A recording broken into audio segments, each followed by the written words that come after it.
This afternoon, we are very happy to welcome as our speaker Gustavo Nogueira. Gustavo carried out several educational projects in Latin America.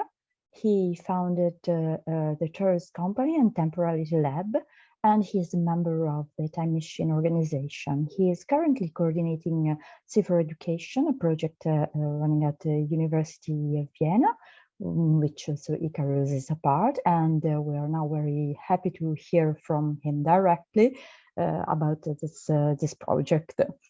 So please, Gustavo, the stage is yours.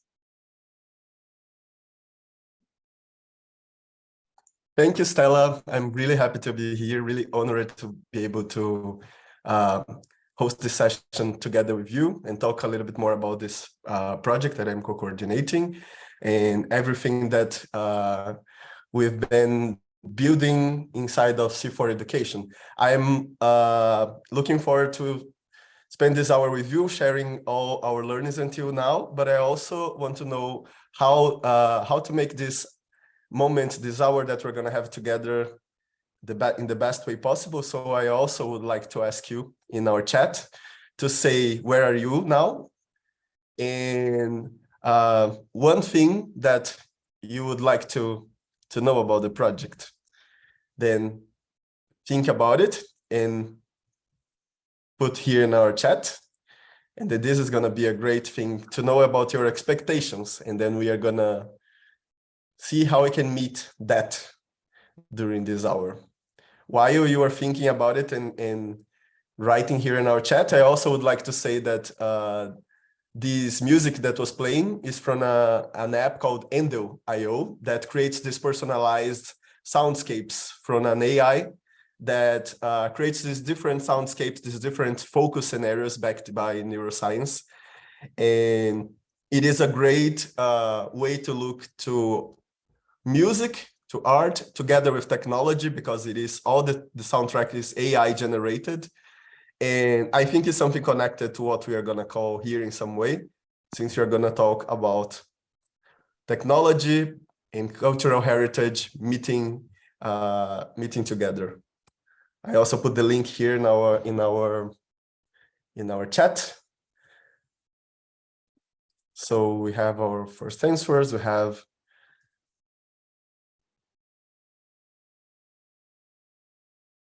I can see that we have people from Paris, from Leipzig, from Austria. I am at the moment in Vienna since the beginning of this week, but I've been traveling between Vienna and Amsterdam in this project. That I will talk more about all the other places that are also connected to this C4Education. But I first will wait for more of your answers here to see what else you would like to know. To know whom the project primarily addresses, to know more about how to build a mobile app to visit archaeological sites they are building, to also interested in finding new ways of lightening documentary heritage. Would like to know some tips of archival educators. Let's see how this project can connect to your expectations. I will share a little bit of what we are doing and how we've been thinking of this ecosystem of solutions. So I will share here with you my screen.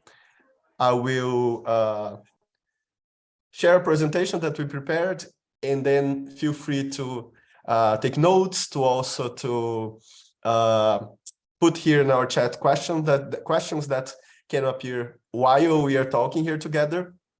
And then I will do my best also to answer all the questions and to try to share with you anything that can help with the expectations that you shared here in our chat. Okay. Let's start. I keep seeing you in our chat, so even during the presentation, feel free to keep commenting and sharing things here in our chat, okay?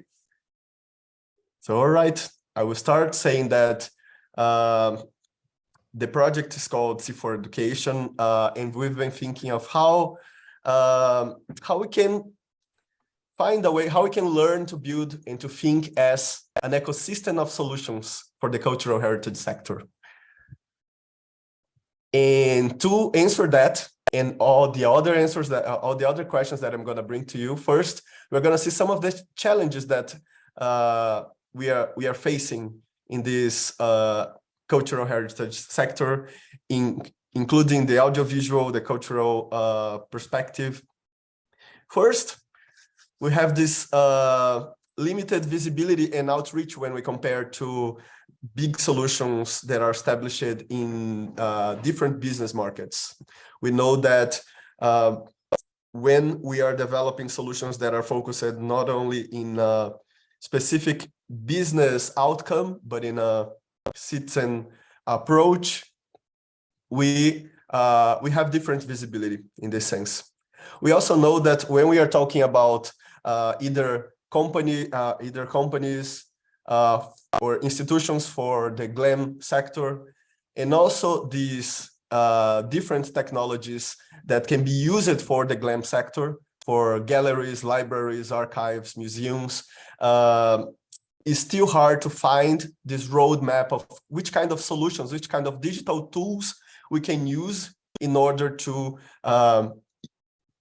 better use the potential of the projects in the cultural heritage sector. And in this roadmap, we are also talking about how we can find and help to find these ready-to-use digital tools, thinking of these elements of also fixed and low costs. We have a third element, is this lack of sales, because these projects, they are connected to also how we can sell, we can think of this business aspect of these projects, and also the need of a platform that could cover these different needs that we've been talking, not only of the GLAM sector, but also how to connect also with the needs of the tech solution providers, understanding all of this as a business as well. Today, we know that most of the technologies are living in a cycle that is constantly accelerating, and we are daily dealing with different sorts of tech solutions that we need to understand what is this new solution, how we can connect with our sector, how we can translate that to different audiences, how we can apply that in different projects. And this demands a lot of literacy, a lot of exchange in between different elements, in between different agents of our community. And we know that every month, every year, we have many different other formats and solutions that are coming. So thinking of this cycle of new technologies that are emerging, talking about virtual reality, augmented reality, mixed reality, NFTs, decentralized identity, Web3, how we can look to all of these elements, connecting these tech innovations that we call future with all the strengths of the cultural heritage sector, how we can use all of that, but also centered in our essence. Another data that is interesting here when we are talking about create some sort of project is that since 2019, 80% of everything that is consumed on the internet is already social video content. So when we are talking about developing a solution that is looking to the new technologies, we need to consider also these new elements. And we know that, unfortunately, most of these social video solutions, they are inside of a few companies, or we can say that either only one company, with everything that Facebook acquired and became like Meta as a holding, as a company. And just like when we talk about data, we would like to use to be empowered to use our data in better ways, it is important to think how, also in our projects in the cultural heritage sector, how we are approaching that. So this is not a future in the hands of one single company that we believe, but this doesn't mean that we are not looking to the technology. We are looking to all the diverse possibilities that art, culture, and technology can build when we are talking about open solutions, when we're talking about solutions that are being built for other players in our society. And we know that today, in order to develop solutions for the cultural heritage sector, we need to be connected to what is relevant in all of this aspect of the society. So looking to all of this,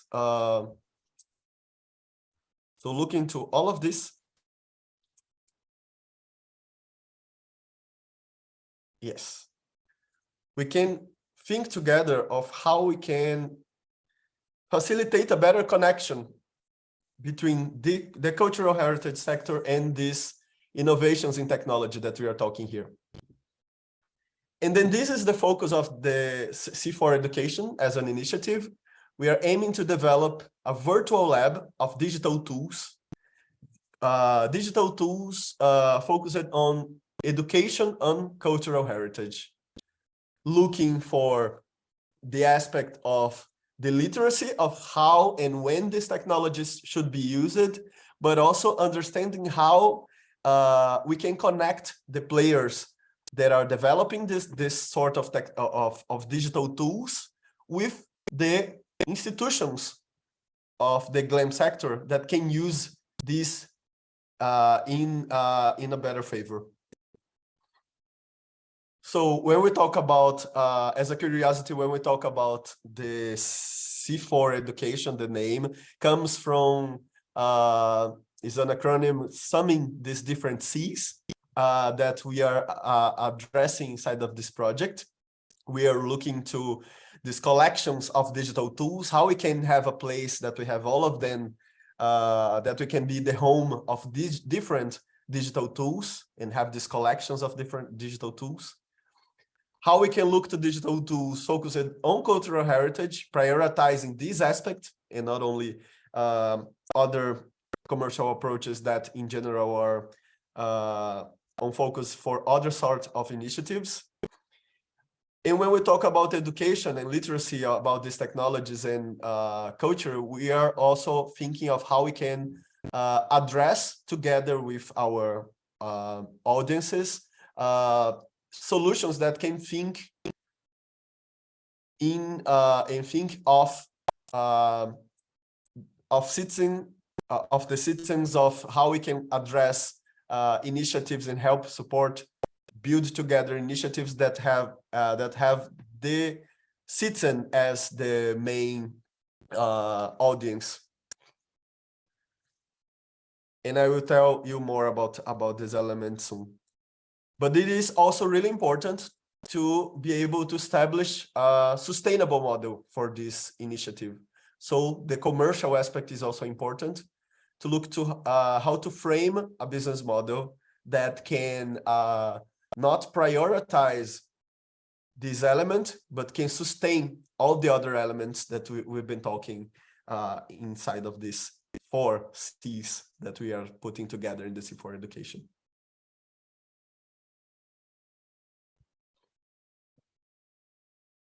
So when we talk about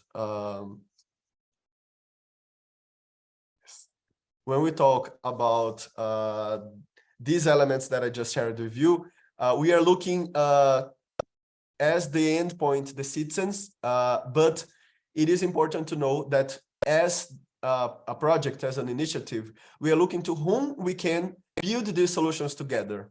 So we are focusing the C4Education in this B2B aspect to build solutions for the citizens, thinking of how we can build, how we can work together and build these connections between the GLAM institutions, managers, and staff of these institutions with the tech solutions providers. So how we can look to these aspects together that wants to connect in order to discover, to use, to distribute these digital tools for education, on digital, on audiovisual and cultural heritage. And the C4Education is being framed for us as a virtual lab that is a creative innovation lab that is developing this ecosystem of solutions. We are not looking to only one specific initiative, but we are looking to these different elements that can be combined. And the main ones are this B2B marketplace. It is a platform that where these digital tools solutions can be included. And we are thinking of this marketplace also thinking about the certification criteria to be part of this marketplace, how we can help them to think of the distribution model for these digital tools, how we can address that, understanding that these sorts of solutions are different when we think about the cultural heritage sector. And in order to help, together with these initiatives, other initiatives to follow the same path, we are also developing a training platform that is gonna bring self-learning tutorials that can help either the people from the institutions that are interested to use these digital tools, but also all the other agents of this ecosystem that are also developing a similar initiative to have this roadmap as an example, as a benchmark. So how we can learn all the technical aspects of these tools. This technical platform, this training platform is going to have this perspective of education about technical aspects, but also this more big approach of how we can overview these solutions and learn with them to develop our next steps. Here I bring some examples of the types of solutions or digital solutions that we are looking for when we started the C4Education. We are looking to initiatives that can be like city guides that we can explore the city using, for example, a digital tool that is focused on AR, that we can have extra layers of information about the city while we are walking around, but also to not only to external and to the outside, but also to virtual exhibitions, how we can have different layers of experience inside of an exhibition, inside of a museum, for example, that together with technology, we can also have an augmented experience of what we are living inside of that exhibition, either in the moment that we are inside of the exhibition or in the moments that we are previous of our visit, or extra information after this visit. And also the museum applications, if we are talking about how we can support the Glen sector, we're looking not only to the exhibitions itself, but to this aspect of the Glen institutions and how technology can help them, even in the sense of digital transformation, how digitization of their processes, their work culture can happen with the connection between all of these agents that we've been talking here.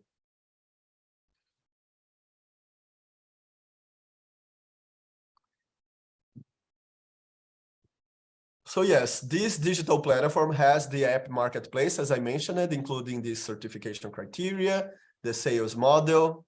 We have the aspect of the training platform, a tutorial platform that I mentioned, including the self-paced tutorials and webinars.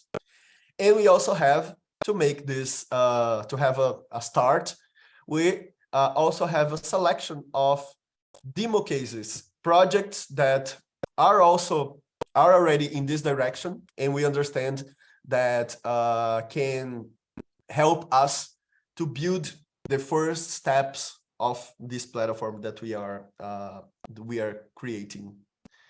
Together with all of this, as I mentioned, it is also considered this business model to ensure the sustainable operation on the long term.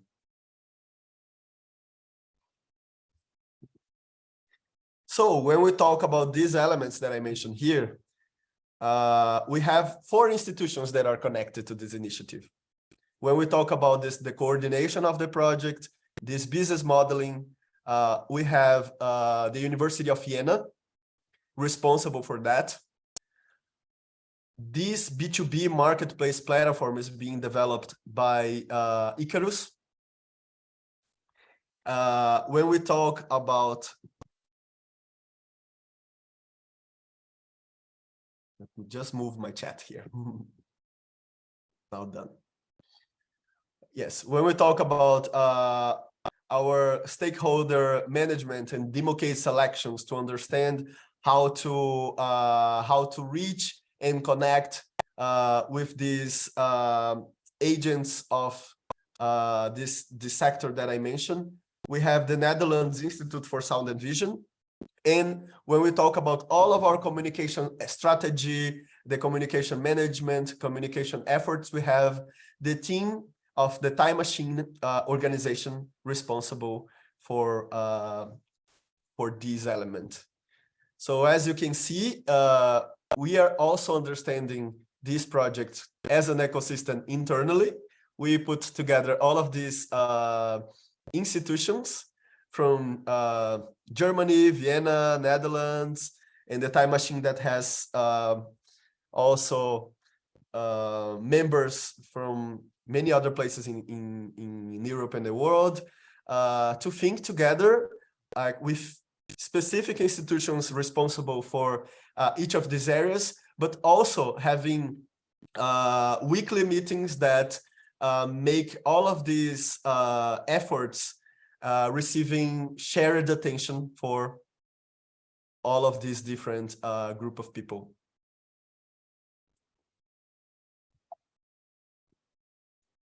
So here are the institutions that are working together. We also have the consultancy of some legal consultancy of Meta. It's not the Meta of Facebook. It's a company that is also helping us to understand next steps that we're gonna need to build. And we are also part of the Creative Europe in order to put all of this together in C4Education.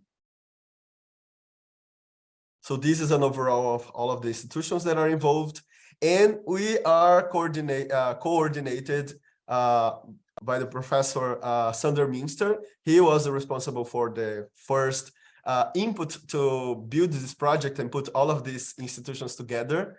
And he had this perspective of how we were missing this Europe-wide solution, this Europe-wide visible platform for digital applications in the cultural heritage sector.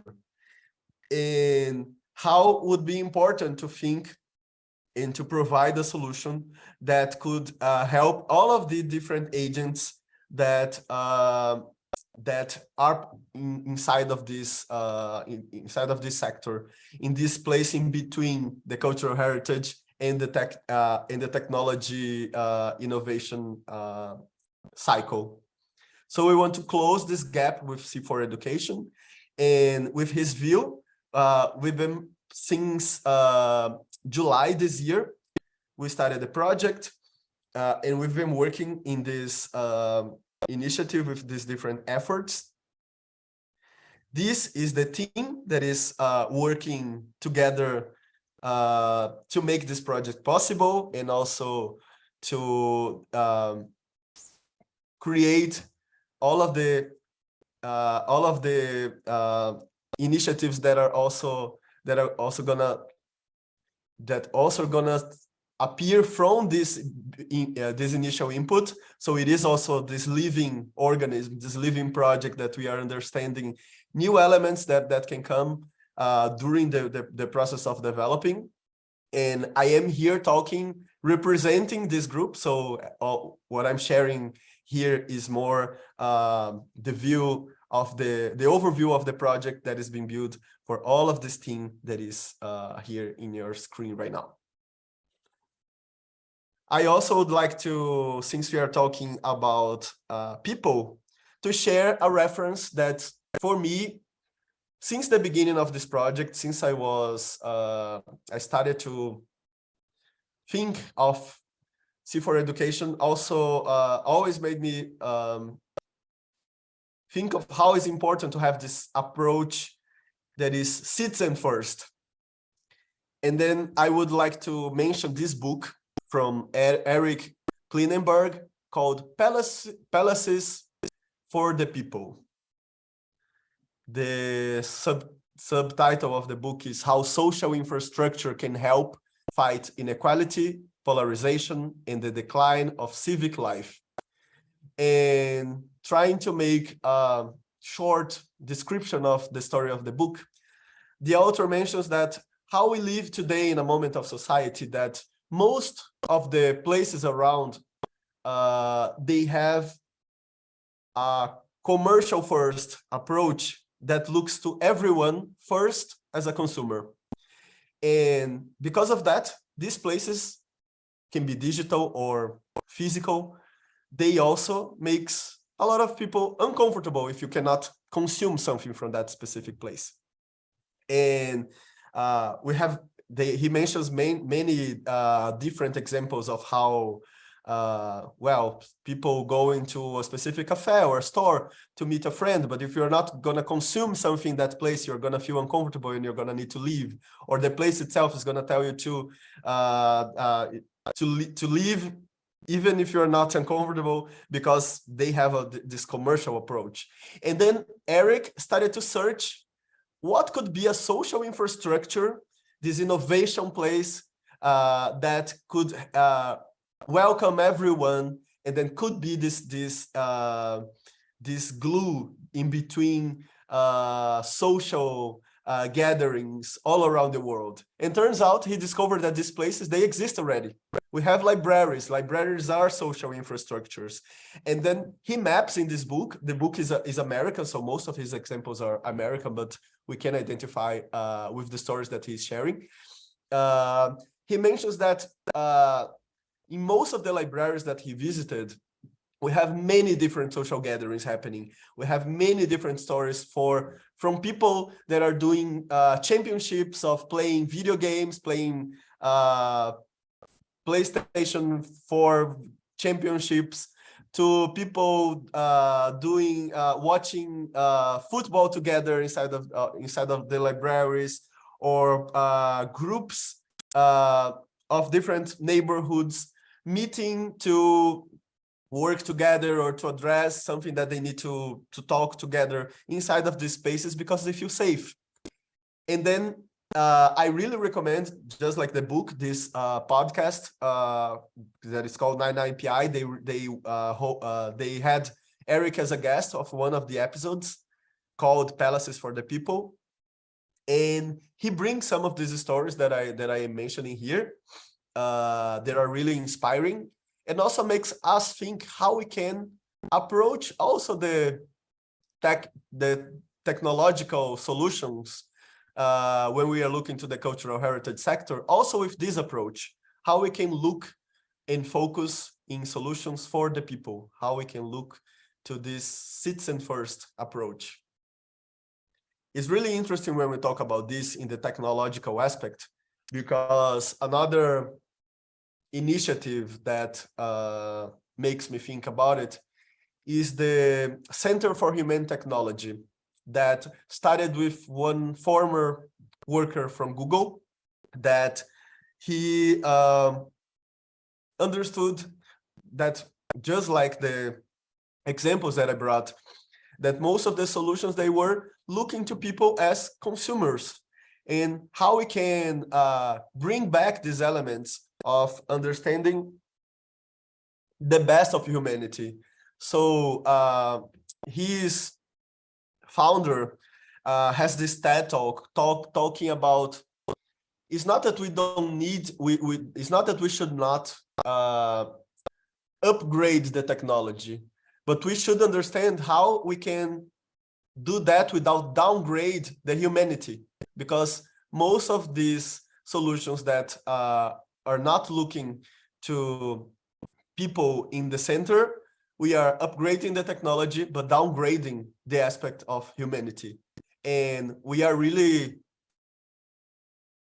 tech enthusiasts, but also we understand that it is really important to focus on the people that we are serving with our project.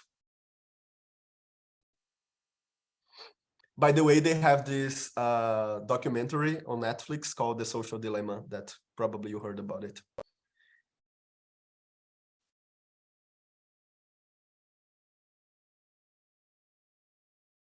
Yes, they also have a podcast talking about how we can approach technology in a different way that is available on every streaming platform.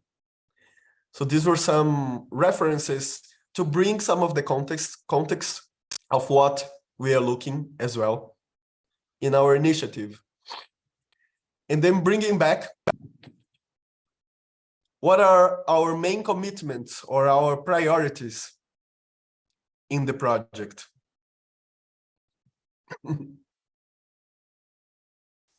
So with C4Education, we want to facilitate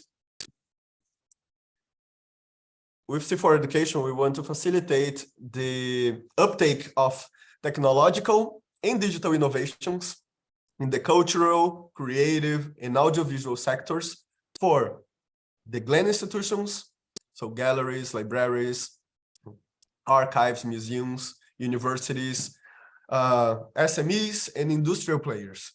So how we can build a bridge in between these sectors. We also want to explore and implement this cross-sector hybridization and collaboration. We want to develop these collaboration pathways between the cultural heritage and audiovisual sectors, because when we are talking about these technological solutions, they come from the audiovisual sector. When we talk about the apps that are looking to VR, to AR, to XR, they are solutions that comes from the audiovisual sector, right? When we are talking to audio, image, video through this technological approach. So just like these pathways in between these different sectors, we also want to showcase specific ways and means of introducing these digital and innovative tools to accelerate their uptake, but also to help different initiatives that would not know that they exist, would not know how to use them, would not know how their project could be perceived in a different way, connected with one of these initiatives. So we want to tell these stories, we want to showcase them in order to have more stories just like the ones we are gonna bring at the beginning.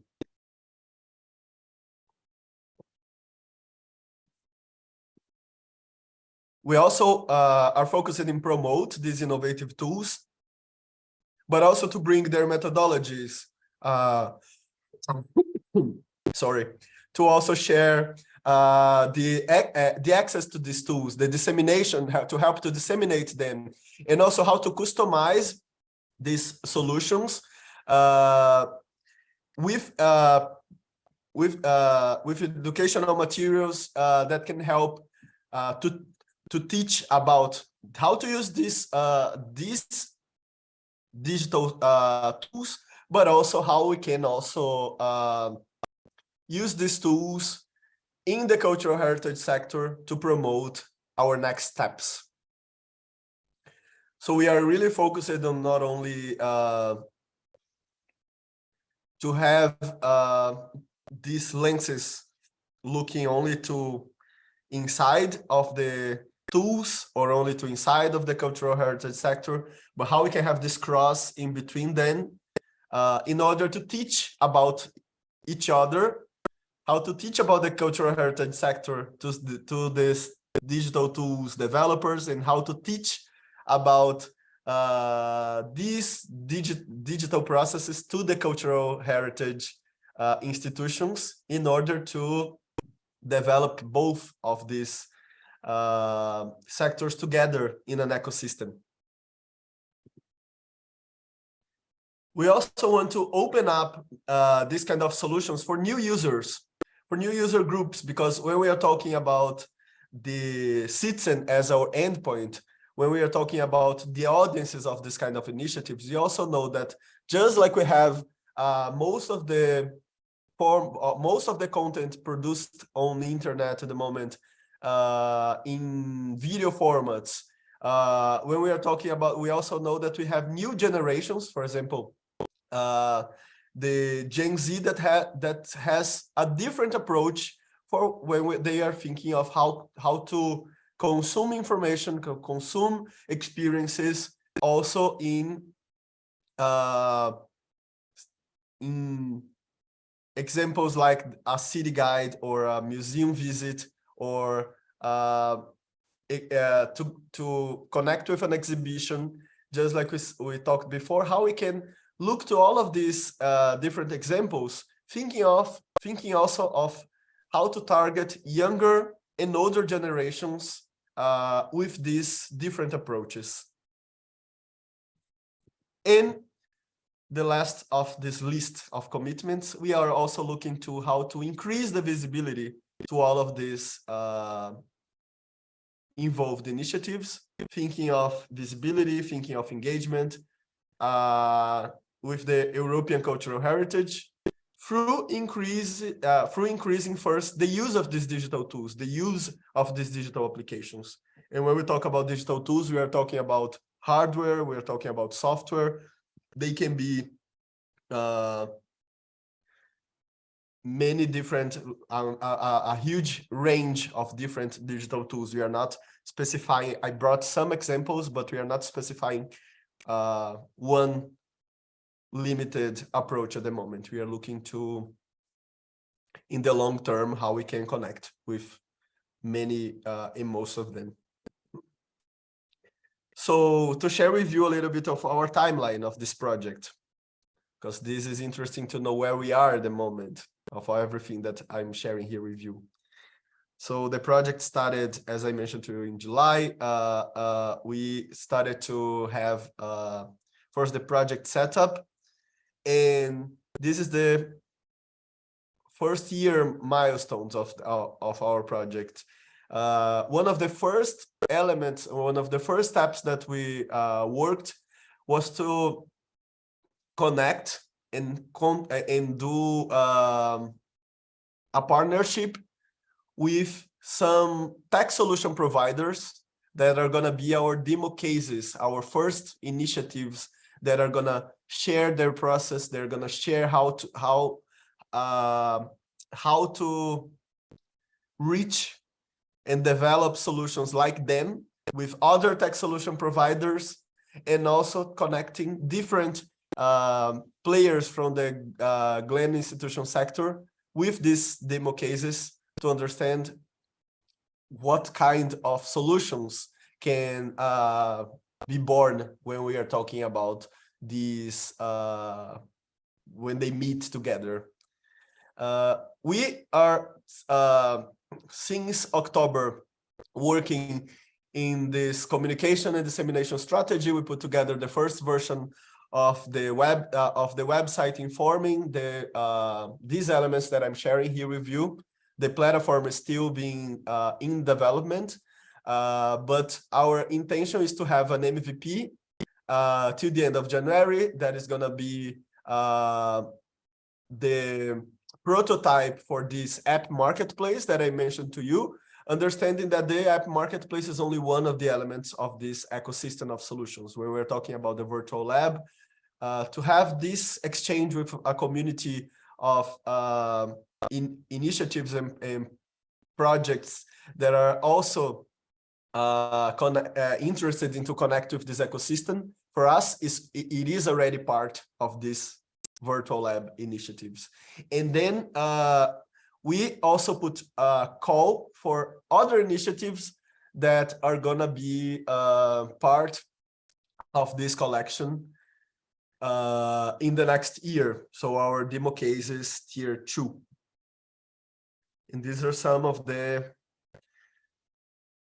groups of tasks that we are working at the moment. I'm not gonna go in details of it, but if you have any questions about it, I can come back in this specific element. But we are looking to these elements of the planning, the marketplace, the training, and the demo cases. So we have specific tasks in each of these pillars connected to select the demo cases, to prepare the webinars, to connect with stakeholders that are interested to specific solutions of the marketplace, and to plan the long-term aspect of this project. So we are working in all these different elements at once, but also understanding that they come in that that timeline that I mentioned to you, that I showed to you in the previous slide. And then this is a project that we organized in work packages and tasks. So this is basically how we are looking to that in our first element, the first year of project, and the second year of implementation, and how we can keep this initiative alive after that in the long term. For us, important to say that we have this initiative approved and ready to run for 2 years, which is great.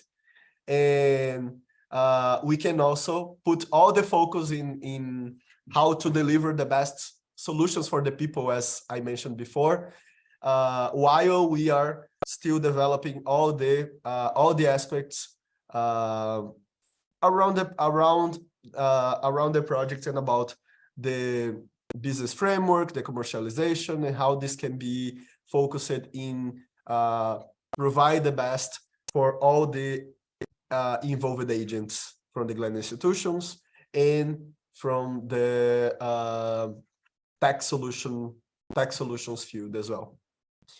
So I mentioned all of this timeline, but I will come back to some of the business frameworks that we've been using. This can help you in some way. I will not explain all of them, but I will mention, because maybe you have you are in a project that this can be useful as well. We at the beginning of the project, we started to think our audiences, investigating not demographic, the demographic aspect, but looking to this framework by that was developed by Google called micro moments, that try to identify these different moments or micro moments, and how we can provide better provide better solutions in each of these moments. We have the moments that our target want to know something. What are the informations we can provide to them? There is the moment that our audience want to go somewhere, how we can help and support that with the their assertive information. There is the moment that already with the information our audience want to do something, a specific effort, task, or action, and how we can make this process as easy and effortless as possible. And it comes to the moment that either one of these B2B initiatives or other sort of solutions that we are developing, they want to buy something, but then the decision is not happening only in this last step. The moment of truth is not in the I want to buy moment. It is the sum of all of the learning and the gain that this relationship had with what we built together in the previous moments, because they feel connected in some way. So we started to map these moments at the beginning of the initiative in order to try to come up with the best potential scenarios and user cases for Glen institutions, for tech solution providers, and to think of how to develop these solutions. Just like that, to use this persona canvas that helps us to understand the needs, the hopes, the fears, the headaches and opportunities that these personas, these profiles that we are looking as audiences that they can have. And then this is also a framework that is useful when we are thinking of develop this solution like this one that we are doing. Also, with this process of looking into our customers' needs, their key moments, the emotional impact of all of these moments that we are developing as a journey, and what are the solutions that are going to come together with it, in order to think also the experience with our platform as a journey, considering all of these elements. For that, when we look to all of these elements of our customer or the audiences that we are connected, we also can think better how we can provide the best products or services that can support this community. And then, last but not least, with all of this information, to think of the business model aspect of this initiative, looking to all of these different aspects of the initiative that we are working at the moment. So bringing of this, who is already with us, since I mentioned the tier 1 demo cases? We have this selection of first digital tools that are working with us. The first is Nose, that is developed this amazing virtual audio guide, and then is being already implemented for the Mozart museums in Salzburg. And it is this solution that it is a headphone-based solution that has 3D sound technology. They called Nose Sonic, that inside of the experience of the museum, you can also have this 3D aspect of the sound while you are walking inside of the experience of the museum. And I think it's a great opportunity to apply this technology in a museum for Mozart, right?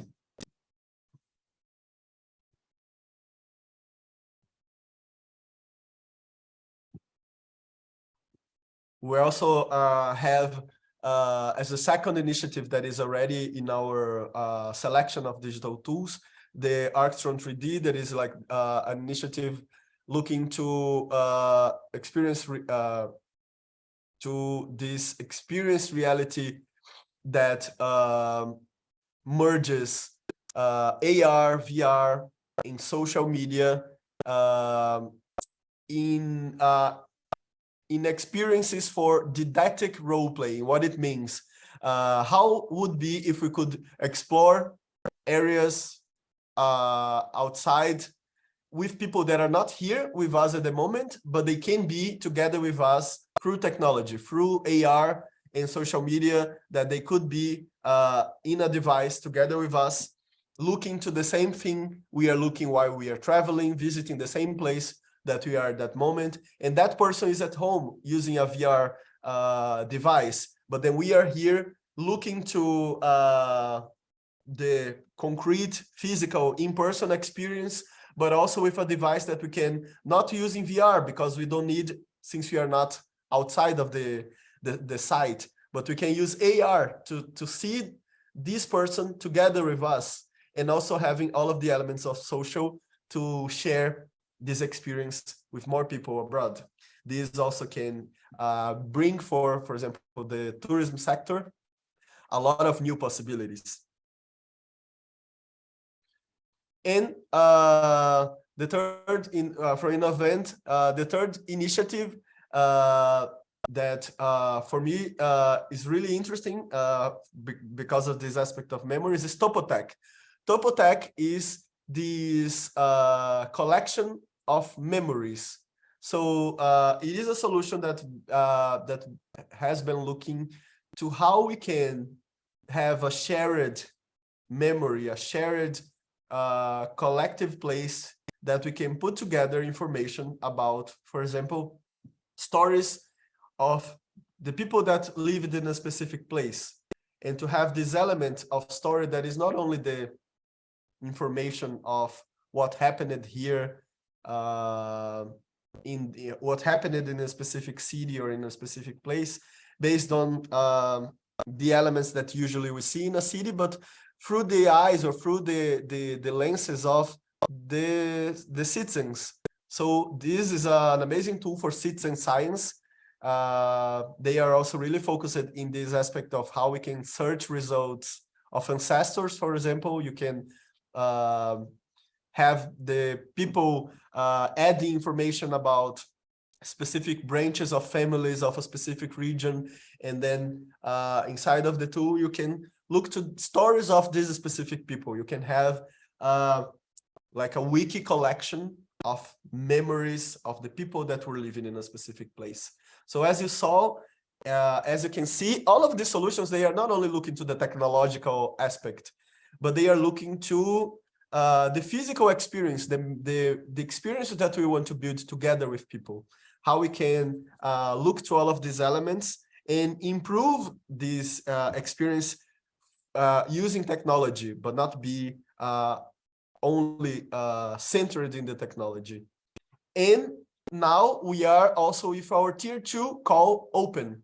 So we just announced the second tier of that we are searching for, the second tier of demo cases that are gonna be also building these solutions together with us in the platform, in the virtual lab. And this is gonna be collected via this open call that I mentioned, and we're gonna select at this moment 3 more demo cases that are gonna populate the virtual lab, as I had mentioned before.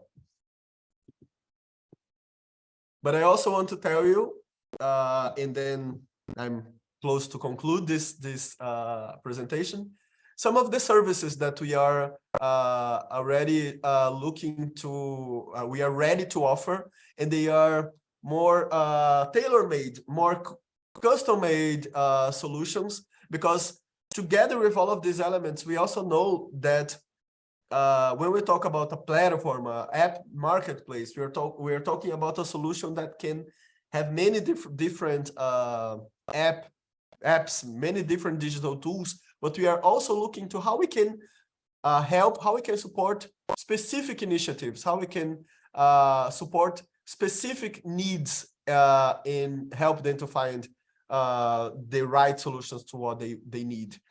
So one of the services that we are looking at we are looking to offer at the moment is this digital transformation setup. So we can with C4Education present a plan of digital tools and get them ready to use for maximize a project effort. Can be an exhibition or an initiative of a museum or of an university or of a library. And we are helping to with this project of digitization and digital transformation, how to bring this cultural, these digital elements to the culture of the project. We are also building and looking to this this overview framework of tools. So how we can help projects to understand the best tools they can use to build their solutions in different stages of their projects. Projects that can be in digital, audiovisual, the cultural heritage, how we can, because sometimes it's not only that we don't know a specific tool, we don't know also we don't have a roadmap to knowing the specific moments that specific tool could be used. And it is important to have this overview in order to understand that we have many different solutions that can enrich the experience of what we are developing. So this is really connected to that element of what we don't know yet. So how we can bring information to and clarification to this aspect of some projects that we don't know what we can use because we never did. So we want to help with that as well. We also, with this information and about relevance in the moment of society, we are also offering this positioning advisory, so supporting projects with how they can improve their branding, their marketing, their management operations, considering this relevance in with all of the change in the tech cycle and in the cultural heritage sector. And look into that, also this innovation consultancy, bringing the best benchmarks of trend and innovation in different fields that can guarantee that future initiatives are going to be in their state of art with our support. So this is some of the initiatives that we are offering at the moment. Here is some of the informations that conclude the information about the C4Education. And I will stop to share my screen now to be able to continue this conversation with, to know your perspective and also to be open to questions after this hour of presentation. And thank you for your attention and time until here.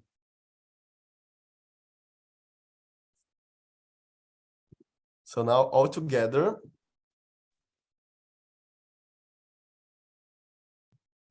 who would like to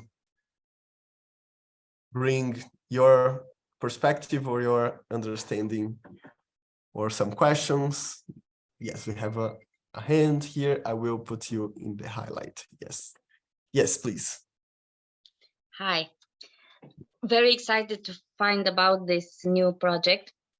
I didn't know about it. It's the first info. We have a great expectation from you. We will look at you as an alchemist and looking forward to finding the magic potion in your lab about these problems we faced. I was wondering, because I have seen your demo cases, what's the approach of this project? You will approach each type of each sector of the cultural heritage divided, because I have seen architectural items, audio items, archival items, or you will try to somehow to have connection between these sectors of the cultural heritage. Lately, I have seen a lot of presentation, and when we are talking about cultural heritage, we refer only on architectural side or archival side, or what's the approach of the project? Yes, thank you for your question. I hope that, and also for the comment about the alchemy that the project needs to do. I hope you can share about the initiative and bring more interested people also in Bucharest to our next sessions like this one. So our approach about these initiatives, that we are looking to the Glen sector as a whole. We are looking to not only to one specific part, but we are looking to in mapping the Glen sector, so galleries, libraries, archives, and museums.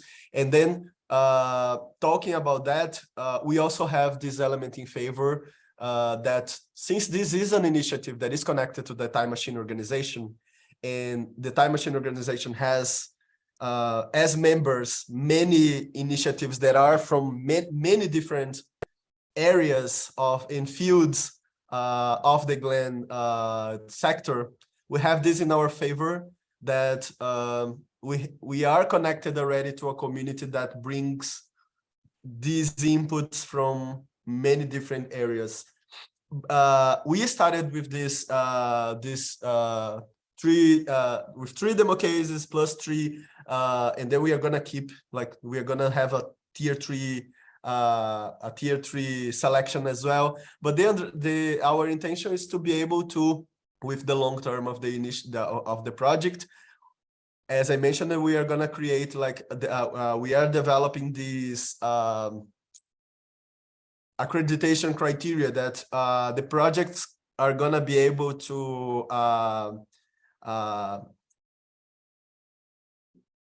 they are going to be able to come to the platform and to show interest, to be part of this initiative, not only being selected by us, but also being part of this community and this ecosystem, following some specific criteria, of course, but to be able to also to don't have this centralization.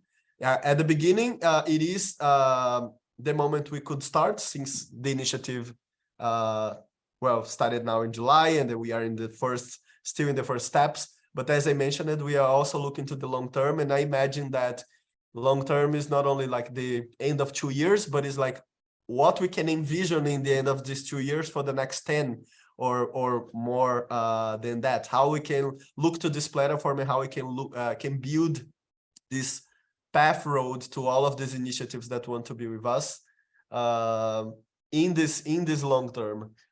And I'm also looking forward to know if your question comes from any personal curiosity about like a specific sector, if you are from a specific sector that we could address in our project.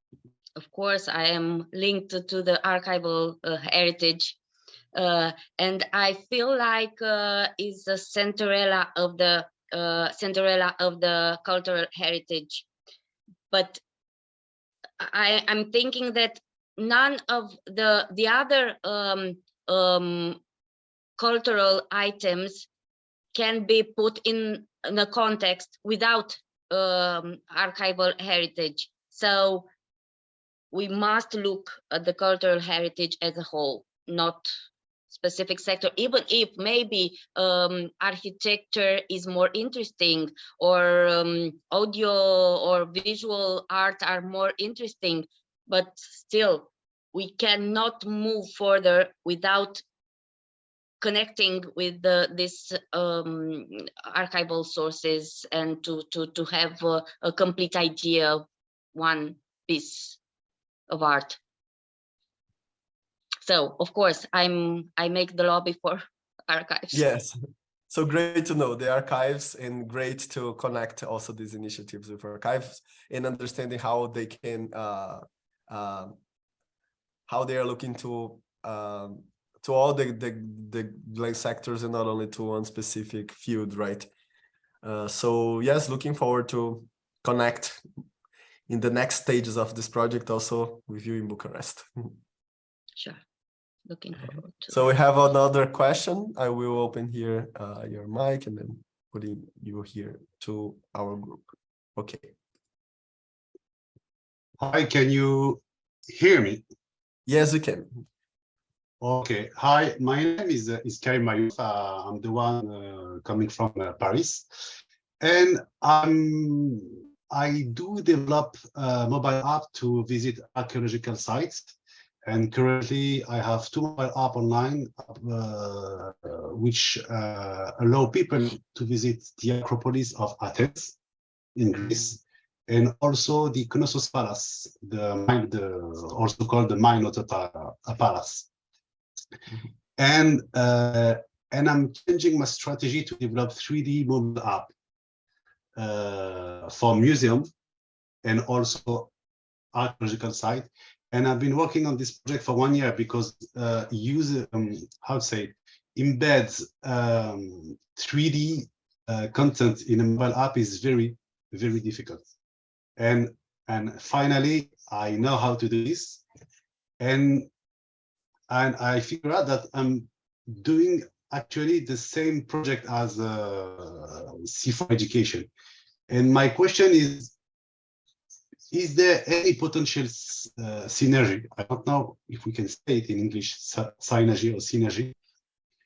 If we can collaborate together do I have an interest to work for you, to work with you? I'm not sure how to distinguish all the subtleties in this project, but I'm curious and I would like to know if we can do something together, because it would be such a pity if we develop the same solution but separately. Yes, greetings for Paris. Also looking forward to connect the C4Education with bigger community also there in France. So if you can share about this talk that is being recorded, and we're gonna also share the recording after that with more people around in France, would be great. And yes, we can also have a meeting that you can present your project, and then we can see what can comes from that. But you also had a different question in the chat, right? Yes. I can address that as well. You asked here in our chat, and I will answer if I can elaborate the commercial plan. Who will be the owner? Who will benefit about the revenue? So this B2B marketplace we are building as a solution. First of all, we studied the business model of different marketplaces, B2C, B2B, and solutions that are not only looking to what exists today in the model of the internet in the Web 2, but also how this kind of marketplaces are being developed for the next stages of the Web 3. This doesn't mean that we have a solution for that, but we are looking to all of them in order to consider what we can do in these terms.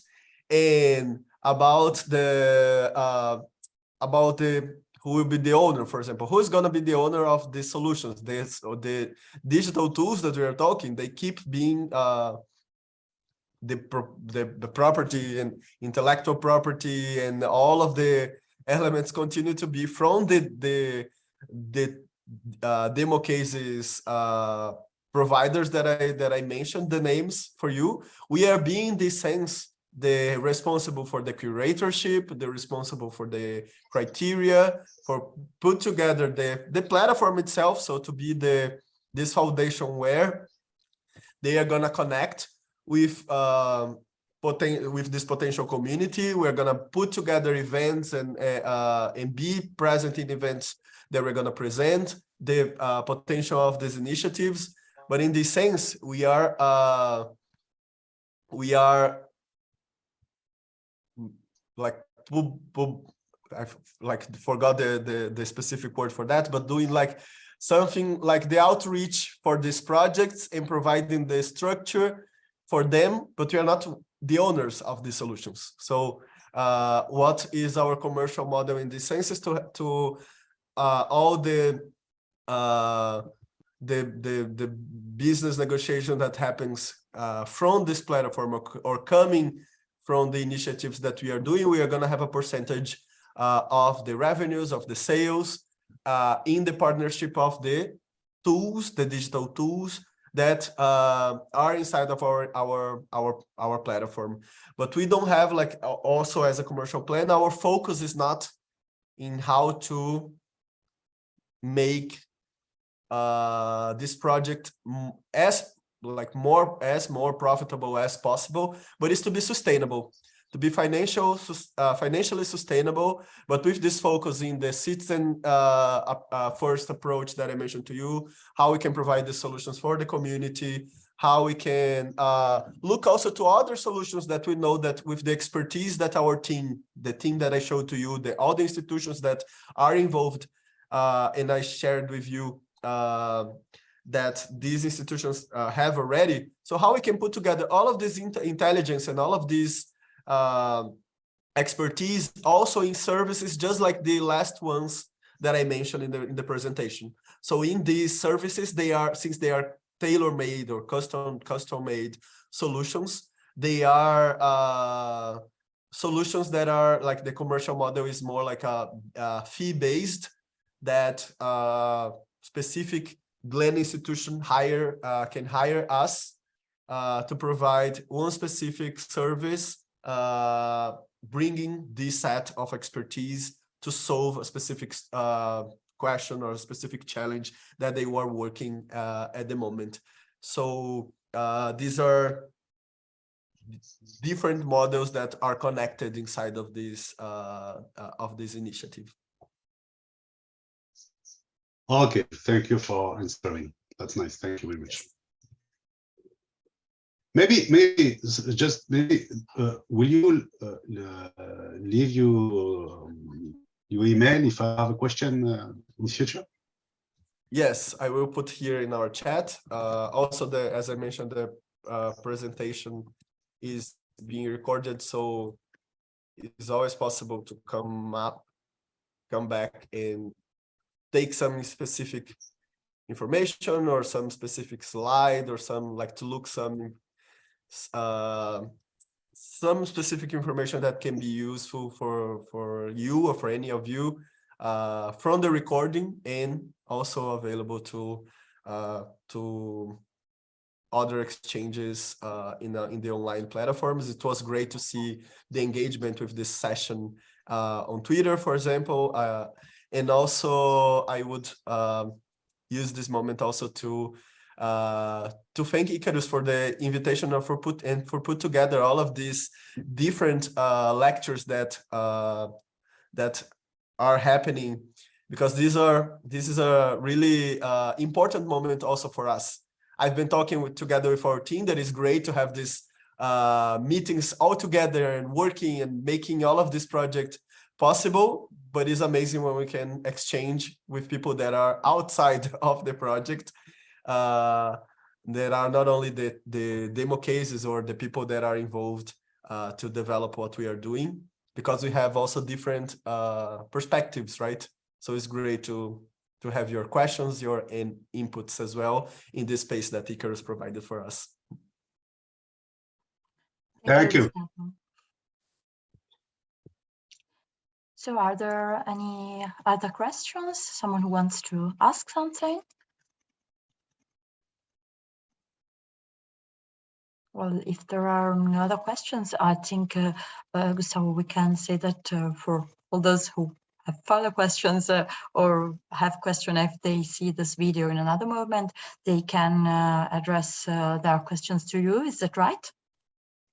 Yes, great. It's a great reminder to everyone that is watching this video, not in sync with us live here. Perfect. They can just. Okay, we will upload the video in a few days on the YouTube channel of ICARUS, so it will be available for other people who might be interested.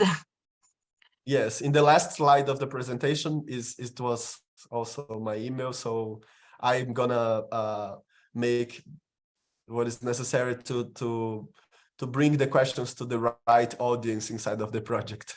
Great. So we hope that we will find some more people who are interested to try to take part in some way to the project, which would be very nice. It was very interesting. So then, if there are no further questions, I would say thank you very much, Gustavo. Thank you for the beautiful presentation, and good luck for the steps of the project. And yeah, we can invite all of you to stay tuned with all social media and channels of ICARUS, and watch out for our next lecture, which I suppose will come just next year. As it is already Christmas. So then, thank you very much for coming, for taking part, and see you soon. Yes, thank you very much. Ciao.